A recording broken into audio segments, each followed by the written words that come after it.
की 3 बड़ी खबर में आपका स्वागत है और मैं हूं आपके साथ करिश्मा भारद्वाज और आप देख रहे हैं एएनबी न्यूज। 3 बजे की 3 बड़ी खबर में सबसे पहले बात करेंगे यूपी में जिस तरीके से कोरोना के हालात है वो बेकाबू होते हुए नजर आ रहे हैं। जी हाँ, आपको बता दें कि कोरोना वायरस की दूसरी लहर से संक्रमित होने के बाद भी मुख्यमंत्री योगी आदित्यनाथ को प्रदेश के लोगों के जीवन और उनकी जीविका की चिंता है। पॉजिटिव होने के बावजूद सीएम योगी आदित्यनाथ ने प्रदेश के हालात और व्यवस्था की वीडियो कॉन्फ्रेंसिंग से समीक्षा की। इसके बाद उत्तर प्रदेश लौट रहे प्रवासियों के लिए नया कोविड प्रोटोकॉल जारी किया है, जिसके मुताबिक प्रवासियों के आगमन पर जिला प्रशासन की ओर से उनकी स्क्रीनिंग करवाई जाएगी और किसी प्रकार के लक्षण आने पर उन्हें क्वारंटाइन भी किया जाएगा। तो जांच में संक्रमित पाए जाने पर उसे कोविड अस्पताल या घर पर आइसोलेट किया जाएगा। बता दें आपको ये भी कि वीडियो कॉन्फ्रेंसिंग से मुख्यमंत्री योगी आदित्यनाथ की समीक्षा के दौरान प्रदेश के स्वास्थ्य मंत्री के साथ ही कोरोना मैनेजमेंट की टीम 11 से के सभी सदस्य जुड़े हुए थे। और दूसरी ओर बात करें उत्तर प्रदेश में कोरोना वायरस की, तो आपको बता दें कि लगातार संक्रमण फैलता जा रहा है और यूपी में सबसे अधिक केस लखनऊ, कानपुर, प्रयागराज और वाराणसी में सामने आ रहे हैं। इन शहरों में हाल बेहाल है। आलम यह है कि अस्पतालों में बेड कम पड़ गए हैं। सरकार का ये कहना है कि ये युद्ध स्तर पर बुनियादी ढांचे को बढ़ाने की कोशिश कर रहे हैं। बेड बढ़ाने का काम जोरों पर है। सरकार ने लोगों से अपील की है कि अगर वे कोरोना वायरस से संक्रमित हैं और वे घर पर आइसोलेट हो सकते हैं तो वे अस्पताल न आए और घर पर ही आइसोलेशन में रहे। जिला प्रशासन को निर्देश दिए हैं कि सेल्फ आइसोलेशन वाले मरीजों के संपर्क में रहें और उनके स्वास्थ्य के बारे में जानकारी लेते रहें। प्रदेश में कोरोना की रफ्तार बेलगाम हो गई है। पिछले 24 घंटे की अगर बात करें तो आपको बता दें कि 20,510 नए मामले सामने आ चुके हैं, जिसमें से अकेले लखनऊ में 5,433 संक्रमण के केस सामने आए हैं। 24 घंटे में प्रदेश में 68 लोगों की मौत भी हो चुकी है, तो 4,517 मरीज ठीक होकर डिस्चार्ज हो गए हैं।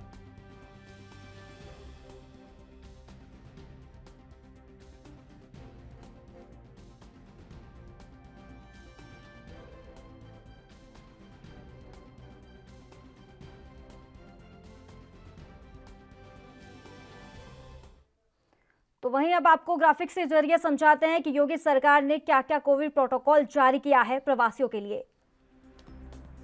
तो कोरोना संक्रमित होने के बावजूद सक्रिय योगी। तो मुख्यमंत्री की टीम 11 के साथ वर्चुअल मीटिंग हुई। तो टीम 11 को दिए दिशा निर्देश मुख्यमंत्री योगी ने। तो आपको साथ ही ये भी बताते चले कि प्रवासियों मजदूरों का कोविड प्रोटोकॉल जारी हो चुका है। योगी सरकार ने कोविड प्रोटोकॉल जारी किया है प्रवासियों के लिए। यूपी के प्रत्येक जिले में अब स्क्रीनिंग होगी प्रवासियों की। साथ ही आपको ये भी जानकारी देते चले कि यूपी में पिछले 24 घंटे में 20,510 मामले सामने आ चुके हैं। लखनऊ में 24 घंटे में 5,433 केस मिले हैं। साथ ही आपको ये भी बताते चले कि यूपी में अभी भी 1,11,835 एक्टिव केस है। तो प्रवासियों का ये कोविड प्रोटोकॉल जारी हो चुका है। तो आपको बता दें, कोरोना वायरस की दूसरी लहर से संक्रमित होने के बावजूद मुख्यमंत्री योगी आदित्यनाथ को प्रदेश के लोगों के जीवन और उनकी जीविका की चिंता है।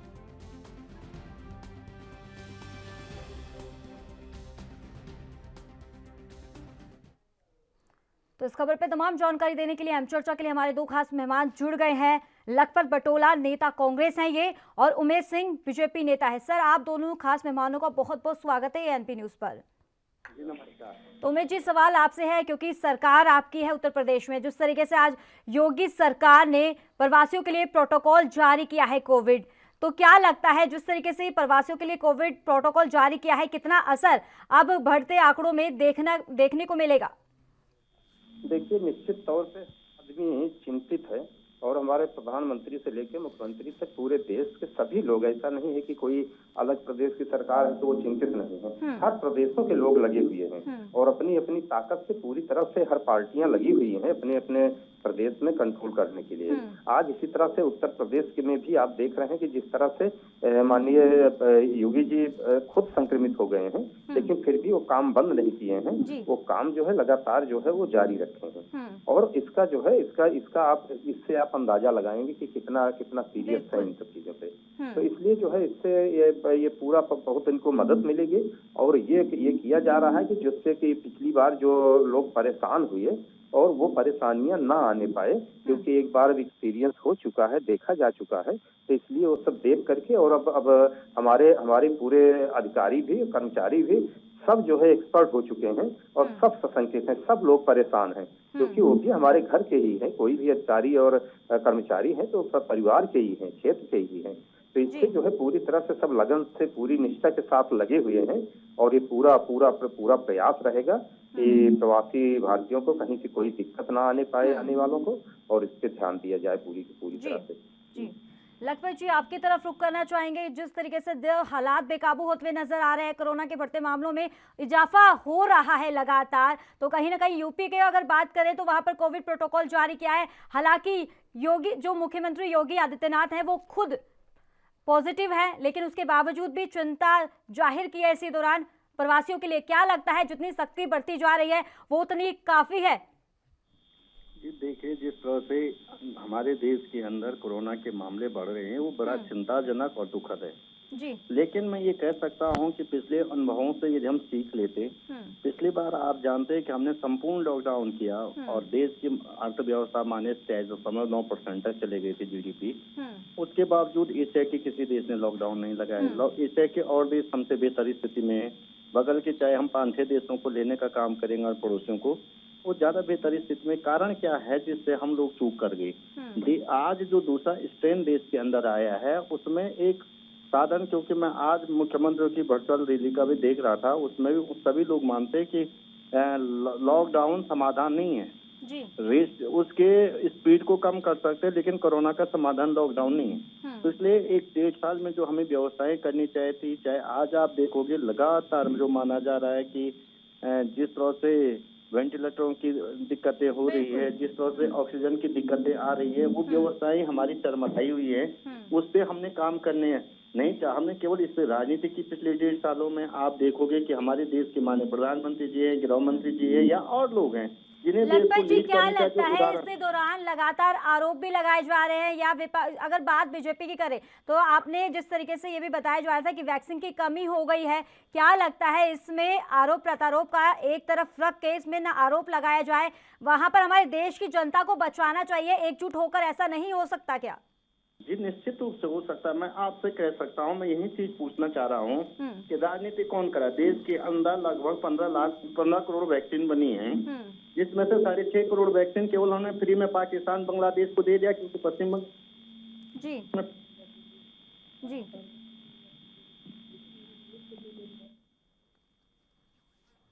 तो उमेश जी आपकी तरफ रुख करना चाहेंगे। क्या लगता है अगर जो स्थिति बिगड़ती हुई नजर आ रही है तो आने वाले जो स्थिति और बिगड़ेगी, क्योंकि हालात ऐसे बेकाबू होते हुए नजर आ रहे हैं, क्योंकि लगातार जो 24 घंटे में 2 लाख से अधिक केस सामने आए हैं, जो बेहद ही डराने वाले आंकड़े हैं। तो इस स्थिति में किस तरीके से आप एक्शन में हैं और किस तरीके से अब आने वाली जो स्थिति होगी उसके लिए आप कितने तैयार होंगे? निश्चित तौर पे मैडम आप देख रहे होंगे कि पूरी तरह से एक चीजों पे पूरी तरह से तैयारी की जा रही है। और वो तैयारी का कारण है कि पिछली बार का एक्सपीरियंस लेकर के, और अभी भी लॉकडाउन से वो अंतिम स्टेज है। लॉकडाउन जो पिछली बार लॉकडाउन किया गया उसमें कुछ समझ में नहीं आया था, वैक्सीन भी नहीं थी, कुछ चारा नहीं था, कोई चीज का सहारा नहीं था। तो वो हमारे सामने क्या, लेकिन उमेश जी अभी भी कई जगह पर बेड की कमी हो चुकी है, ऑक्सीजन नहीं मिल रही है, और जो साफ तौर पे डॉक्टर का भी ये कहना है कि अब जिस तरीके से कोरोना के बढ़ते मामलों ने इतना डराना तो शुरू कर दिया है, मरीजों की इतनी संख्या बढ़ गई है कि अस्पताल में अब जगह नहीं है मरीजों की। हाँ, ये दिक्कतें बिल्कुल कहीं पे दिक्कतें आ रही हैं, और उसकी पूरी व्यवस्था, उससे तत्काल जो है बेड बढ़ाने का भी आदेश दे दिया गया, वेंटिलेशन के लिए भी आदेश दे दिया गया, ऑक्सीजन के लिए भी दिया गया। ये सारी चीजें एकदम से, ये अचानक आया, एकदम से आया, ये किसी को आशा नहीं था। 2020 में ये स्थिति आई थी सर, 2020 में जो पूरा 1 साल हो चुका है। हाँ, ये मैडम, ये बीच में इस तरह से तो हुआ था कंट्रोल हमारे भारत में कि ये देख करके और वैक्सीन आ गई, वैक्सीन लगने लगी तो लोग एकदम से लापरवाह हो गए। इसमें जो है, इसमें मेरे ख्याल में मेरा हाथ जोड़ के निवेदन है पूरे भारत की जनता से भी, तो किसी की पार्टी का हो, कोरोना ये बीमारी महामारी किसी पार्टी देख के नहीं आती, कोई जात देख के नहीं आती, किसी को अलग से जो है नहीं आती है। ये सभी के लिए एक महामारी है पूरे देश में। तो ये सब के लिए है कि सब अपना एक बचत करें, मास्क लगाएं, हाथ धोएं, इसको जो है पालन करें, भीड़ में का पालन बचाएं। ये सब खुद को करना पड़ेगा मेरी ख्याल में, ये बहुत जरूरी है। सरकार केवल व्यवस्था कर रही है, व्यवस्था, उसके पास से लास्ट में कोई चारा नहीं होगा। अगर कोई नहीं मानता है और ऐसे ही बीमारी बढ़ती है तो केवल लॉकडाउन कर देने के सिवा कोई चारा नहीं, जबकि लॉकडाउन से पूरे देश का बहुत बड़ा नुकसान होता है। तो वो, लेकिन उस नुकसान को नहीं देखना, पहले जान रहेगी तो जान है, उस नुकसान को कभी उससे टैली नहीं किया जा सकता। जैसे पिछली बार डिसीजन लिया था माननीय मोदी जी ने, तत्काल लॉकडाउन लगाया और लॉकडाउन लगा करके ही पूरे देश को बचा लिया, वो स्थितियां हुई थी। तो वो निश्चित ये इस पे ध्यान है और पूरी तरह से लोग लगे हुए हैं, सारे मुख्यमंत्री, माननीय मुख्यमंत्री सब इस पे लगे हुए हैं, पूरी तरह से काम कर रहे हैं। और ये ऊपर वाला करे कि सब लोग अपना बचत करें और सबको ये महामारी किसी तरह से कितनी जल्दी खत्म हो, यही प्रार्थना है, क्योंकि ये जो है बहुत ही भयानक और ले लिया है। चलिए लखपत जी, आपको आवाज मिल पा रही है? जी जी। तो सर सवाल आपसे है, क्या लगता है जिस तरीके से देश में स्थिति बिगड़ती हुई नजर आ रही है, एक के बाद ऐसे आंकड़े सामने आ रहे हैं जो आने वाली स्थिति में लॉकडाउन की भी स्थिति पैदा कर सकती है, तो जिम्मेदार किसको समझते हैं आप इस पे? देखिए, मैं पहले भी आपसे कह चुका हूं कि जो परिस्थितियां हैं, निश्चित रूप से हम जानते हैं कि जो पैंडेमिक आया है वो बड़ा दुखद है। हिंदुस्तान के अंदर सबसे ज्यादा केसेस, 2 लाख से भी ज्यादा केस एक दिन में आने शुरू हो गए, जो भयानक स्थिति को दिखाता है। 1000 से ज्यादा लोगों की मृत्यु एक दिन में हो रही है, ये बहुत ही दुखद है। लेकिन मैडम जी, यही सोचने वाली बात है कि एशिया के किसी देश में लॉकडाउन नहीं लगा हमारे अलावा, लेकिन वहाँ की स्थितियाँ ठीक है, मृत्यु वहाँ कम है, बनस्पत हिंदुस्तान क्या कारण है कि कम है। लेकिन इसके पीछे जो कारण लगते हैं, मुझे 3 कारण मुझे लगता है। पहले कारण लगता है कि सरकार की अकाउंटेबिलिटी फिक्स नहीं है, ट्रांसपेरेंसी सरकार की नहीं है, और सरकार की इसमें मैं समझता हूँ घोर लापरवाही है। अब जैसे मैं उदाहरण एक छोटा सा बात कहता, जो हमारा कोविड कंट्रोल में जो आ रहा था, उसके अंतर्गत आपने बिहार का चुनाव करा दिया, उसमें माननीय प्रधानमंत्री जी के उसमें हजारों लाखों के लोग चले जाते, माननीय प्रधानमंत्री जी मास्क नहीं पहनते, स्वयं अमित शाह जी मास्क नहीं पहनते। पश्चिम बंगाल में आप देखोगे 7 राज्य जहाँ सबसे ज्यादा कोरोना संक्रमित आ रहे हैं, लेकिन उसके बावजूद भी हम जो राजनीतिक रैलियां कर रहे हैं, उदाहरण पेश नहीं करें, टीवी में आके कहते हैं 2 गज की दूरी, मास्क है जरूरी, लेकिन हम फॉलो नहीं करते। आज हमारे क्या आप लोग, क्या बात अगर कांग्रेस की करें, कांग्रेस नहीं करती है रैलियां? आप सरकार किसकी है? राहुल गांधी जी इस देश में लॉकडाउन लगाएंगे? उत्तराखंड में किसकी सरकार है? उत्तराखंड में किसकी सरकार है सर?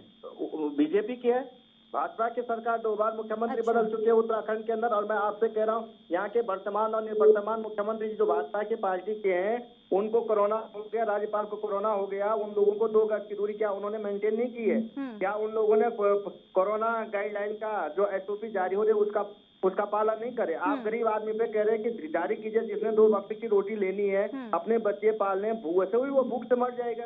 आपने उसके लिए क्या व्यवस्था की है उत्तर प्रदेश में, जिससे आप कह रहे कि प्रवासी उनके लिए? आज अपने देश में हम प्रवासी होने शुरू हो गए हैं। पहले विदेशों के लिए सुनते थे, आज हमारे देश में यही स्थिति हुई कि राज्यों में लोग बांटने गए कि अपने राज्यों में चले जाओ, आप प्रवासी है। उन लोगों के लिए व्यवस्थाएं नहीं हो पा रही, उन लोगों के रहने की व्यवस्था नहीं, खाने की नहीं, ठहरने की नहीं, उन लोगों की व्यवस्था है। लोगों में अफड़ा तफड़ी है, जिस तरह से लोग वापस आ रहे, अनिश्चितता का माहौल बना हुआ है। क्या इससे देश आगे बढ़ेगा? क्या हमारे लोगों में भरोसा कौन जगाएगा? ये सरकारें हैं, तो सरकार की तो जिम्मेदारी लेनी पड़ेगी ना। तो लखपत जी, आप भी तो जागरूक कर सकते हैं ना। तो छत्तीसगढ़ में, अगर छत्तीसगढ़ की बात करें तो छत्तीसगढ़ में भी कम केस कोई ना आए ना सर।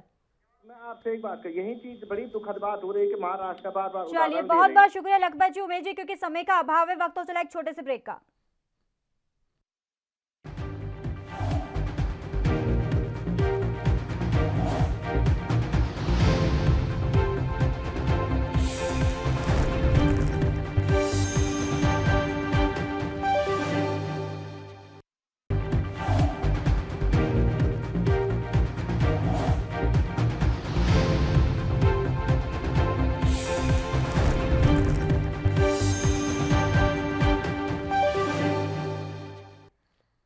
के बाद आपका एक बार फिर से स्वागत है। रुक कर लेते हैं अगली खबर का। देश में कोरोना के नए केस का आंकड़ा 2 लाख पार कर चुका है और आपको बता दें कि दिल्ली में जो स्थिति है वो बेहद ही खराब श्रेणी में है।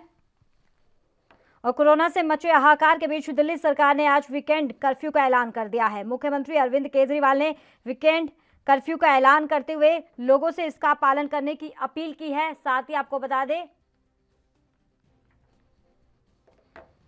कि अगर जरूरत महसूस हुई तो वीकेंड कर्फ्यू की मियाद को और भी बढ़ाया जा सकता है। इस दौरान gym, hotel, spa, mall, auditorium बंद रहेंगे। जरूरी सेवाओं को छूट रहेगी और निजी दफ्तरों के कर्मचारी घर से काम करेंगे। इसके अलावा अंतर्राज्यीय परिवहन जारी रहेगा। शादियों को छूट मिलेगी, लेकिन मेहमानों को पहले ई पास के लिए आवेदन करना पड़ेगा। मेडिकल स्टाफ को ई पास की जरूरत नहीं होगी और इसके साथ ही यात्री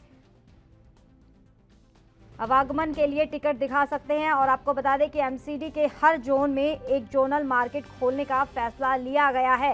दिल्ली के मुख्यमंत्री अरविंद केजरीवाल ने कहा कि हम जरूरी सेवाओं से जुड़े लोगों और शादियों के लिए लोगों को कर्फ्यू पास देंगे और मॉल, जिम, स्पा, ऑडिटोरियम को बंद करने के निर्देश दे दिए जा रहे हैं। सिनेमा हॉल 30% क्षमता पर चल सकते हैं।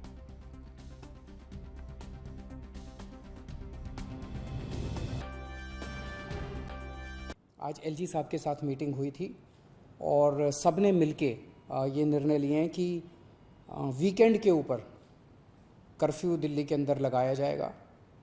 इसका कारण ये है कि लगभग हफ्ते के दौरान, वर्किंग डेज़ के दौरान आदमी को अपनी कमाई करने के लिए जाना होता है, आदमी को अपने काम पे जाना होता है। लेकिन वीकेंड में अक्सर जो लोग निकलते हैं वो अपने एंटरटेनमेंट के लिए या दूसरी एक्टिविटीज़ के लिए निकलते हैं जो कि कर्टेल की जा सकती है, जो कि जिसके ऊपर अंकुश लगाया जा सकता है। उससे बहुत ज़्यादा लोगों को दिक्कत नहीं होनी चाहिए। इसीलिए चेन तोड़ने के लिए वीकेंड के ऊपर, ताकि लोग ज़्यादा संपर्क में ना आए, वीकेंड के ऊपर कर्फ्यू लगाया जा रहा है। लेकिन इस कर्फ्यू की वजह से जो एसेंशियल सर्विसेज हैं, मान लीजिए आपको अस्पताल जाना है, मान लीजिए आपको एयरपोर्ट जाना है, मान लीजिए आपको रेलवे स्टेशन जाना है। एक और भी बड़ी चीज़ है कि ये शादियों का सीज़न है और कई लोगों की ऑलरेडी शादी की डेट्स डिसाइड हो चुकी हैं, सब कुछ तैयारियां हो चुकी हैं। हम नहीं चाहते कि उनको किसी तरह की तकलीफ़ हो।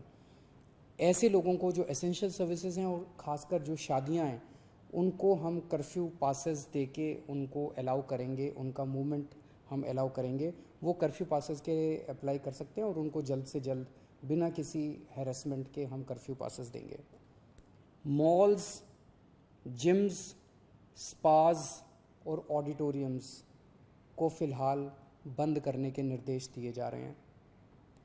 सिनेमा हॉल्स 30% की कैपेसिटी पे चल सकते हैं।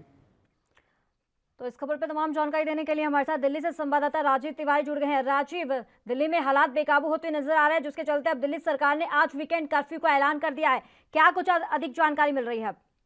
देखिए, बिल्कुल सही कहा आपने। यहाँ पर बात करें दिल्ली सरकार की, दिल्ली सरकार बिल्कुल ये कह सकते हैं जो स्थितियां वो बिल्कुल बिगड़ती नजर आ रही है। उसको संभालने के लिए कह सकते हैं वीकेंड कर्फ्यू का ऐलान किया गया। क्योंकि पहले नाइट कर्फ्यू का ऐलान किया गया था और उसके बाद कई और सावधानियां बरतने के लिए कहा गया था। मगर अब जिस तरीके से कह सकते हैं वीकेंड कर्फ्यू का ऐलान किया तो उससे सही में कहीं ना कहीं दिक्कतें जरूर आएंगे, क्योंकि जिस तरीके से लगातार हालात बिगड़ रहे हैं उससे कहीं ना कहीं समझौता नहीं कर सकते और कहीं ना कहीं बचाव के लिए, यानी जनता को बचाव के लिए हर तरीके से कोशिश की जाएगी। मैंने देखना है कि वीकेंड जो कर्फ्यू है उससे कितने राहत मिल सकती है, क्योंकि जिस तरीके से लोगों को राहत मिलनी चाहिए, यानी यही पास का इंतजाम किया जाएगा। किसी को इमरजेंसी सेवा चाहिए, यानी कि अस्पताल जाना है तो उनको भी सुविधाएं दी जाएगी। मगर जिनकी वीकली यानी कि वीकेंड जो छुट्टी होती है उसके अंदर कहीं ना कहीं नॉर्मल इंसानों को घर में रहना होगा। मगर जिस तरीके से लगातार कोशिश की जा रही है तो उससे साफ जाहिर है स्थिति जरूर बिगड़ रही है। मगर उसी के मद्देनजर रखते हुए जिस तरीके से अरविंद केजरीवाल जी ने खुद एलजी साहब से मुलाकात की और उसके बाद में बैठक के बाद वीकेंड कर्फ्यू जो है उसका ऐलान किया गया। मगर जिस तरीके से एमसीडी की भी कहीं ना कहीं अब सहयोग देते हुए जा रहा है, क्योंकि जिस तरीके से एमसीडी के जो अस्पताल है उसके अंदर भी कहीं ना कहीं सहयोग दिया जा रहा है। जैसे कि एमसीडी कर्मचारी अब बिल्कुल दिन रात सेवा करेंगे और लगातार वैक्सीन की जो सुविधाएं या फिर अस्पतालों की जो सुविधाएं उनके लिए लगातार कोशिश करते हुए नजर आएंगे। मतलब देखना है दिल्ली सरकार किस तरीके से केंद्र सरकार और एमसीडी के साथ मिलकर काम करेगी, तभी इससे निजात मिल सकती है। मगर जनता को कहीं ना कहीं सहयोग देना होगा सरकार के इस योगदान के अंदर और कहीं ना कहीं कोरोना से बचाव के लिए। जी तो राजीव, कहीं ना कहीं दिल्ली सरकार ने कई चीज़ों पे छूट दी है, लेकिन कई चीज़ों पे पाबंदियां लगा दी गई है। बात अगर स्पा की करे, ऑडिटोरियम की करे या जिम की करे, तो इसी दौरान अब लोगों का क्या रिएक्शन आ रहा है? देखिए बिल्कुल जिस तरीके से बात करें, जिस तरीके से वीकेंड कर्फ्यू का ऐलान किया गया है, यहाँ तक की छुट्टियां अगर दिक्कत रहेंगी और यहाँ तक की शादी समारोह के लिए भी कि जिनकी शादियां तय हो चुकी है उनके लिए भी छूट दी जाएगी, मगर ज्यादा लोगों को अनुमति नहीं दी जाएगी और कहीं ना कहीं हर तरीके से कोशिश की जाएगी कि जो कोरोना की स्थिति है उसको कंट्रोल किया जाए। मगर कहीं ना कहीं जनता जरूर नाराज है, क्योंकि जिस तरीके से स्थिति बिगड़ रही है उससे कहीं ना कहीं जनता को राहत देने की कोशिश की जा रही है। मगर जिस तरीके से बात करें सरकार की, तो सरकार जिस तरीके से लगातार बड़े कदम उठा रही है, तो हर तरीके से कोशिश की जा रही है कि नाइट कर्फ्यू के दौरान या फिर कहें वीकेंड कर्फ्यू लगाया जाए, उस दौरान कहीं ना कहीं स्थिति को कंट्रोल किया जाए। मगर जिस तरीके से आंकड़े सामने आ रहे हैं वो कहीं ना कहीं चौंकाने वाले हैं और लगातार स्थिति बिगड़ती नजर आ रही है। जी राजीव, अब क्या लगता है कि पहले नाइट कर्फ्यू का ऐलान कर दिया गया था, हालांकि जब नाइट कर्फ्यू के बावजूद भी ऐसी लापरवाही देखने को मिल रही थी, अब तो वीकेंड कर्फ्यू लगा दिया गया है, तो कितना असर अब आने वाले आंकड़ों में देखने को मिलेगा? देखिए बिल्कुल जिस तरीके से पहले बात करें अगर नाइट कर्फ्यू तो नाइट कर्फ्यू के लिए कहीं रात 10 बजे से लेकर सुबह 5 बजे तक के लिए ऐलान किया गया था कि कोई भी व्यक्ति बाहर नहीं निकलेगा।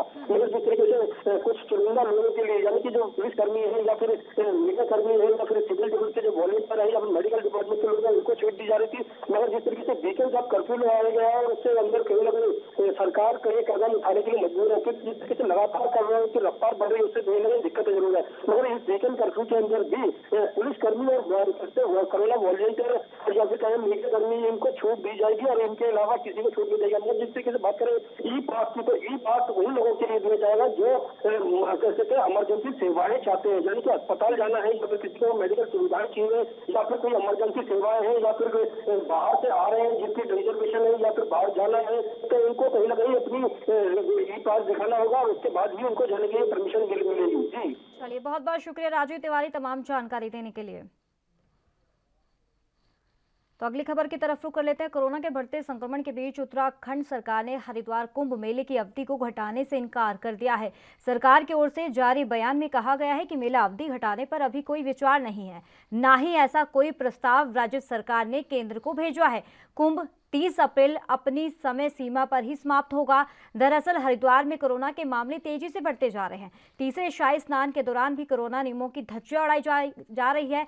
अधिकतर लोग बिना मास्क के दिखाई दिए, जबकि पूरे हरिद्वार में कहीं भी सोशल डिस्टेंसिंग का पालन करता हुआ कोई नजर नहीं आ रहा है और इस वजह से हरिद्वार में कोरोना विस्फोट हुआ। हरिद्वार में कुंभ मेले में कोरोना गाइडलाइंस के घोर उल्लंघन का असर अब दिखने लगा है। बता दें आपको ये कि 72 घंटे में अकेले 1527 पॉजिटिव केस सिर्फ हरिद्वार के मेला क्षेत्र से ही सामने आए हैं और कई लोगों की जान भी जा चुकी है। कोरोना मरीजों की संख्या अभी और बढ़ने की उम्मीद है, क्योंकि बड़ी संख्या में कोरोना रिपोर्ट आना अभी बाकी है।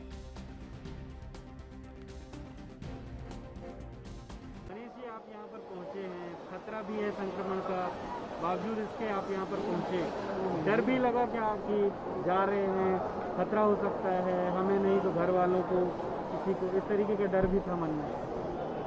बात ठीक है, थोड़ा बहुत तो दिमाग में चल ही रहा है सारा सिस्टम। बाकी यहाँ आने की बात है तो यहाँ अपनी धर्मशाला है तकरीबन 27 साल से और आना जाना लगा रहता है। तो कुंभ के लिए श्रद्धा थी, इसलिए हम दोनों भाई दिल्ली से आए हैं। और रही बात खतरे की, तो अपनी प्रोटेक्शन कर ही रहे हैं और एक किस्म से अपने घर में ही रह रहे हैं, बाहर कहीं मिलना जुलना किसी से है नहीं। जैसे अपने घर में रहते हैं सेफ साइड में, वैसे ही यहाँ पर 3 बजे की 3 बड़ी खबर में फिलहाल इतना ही। दीजिए इजाजत, नमस्कार।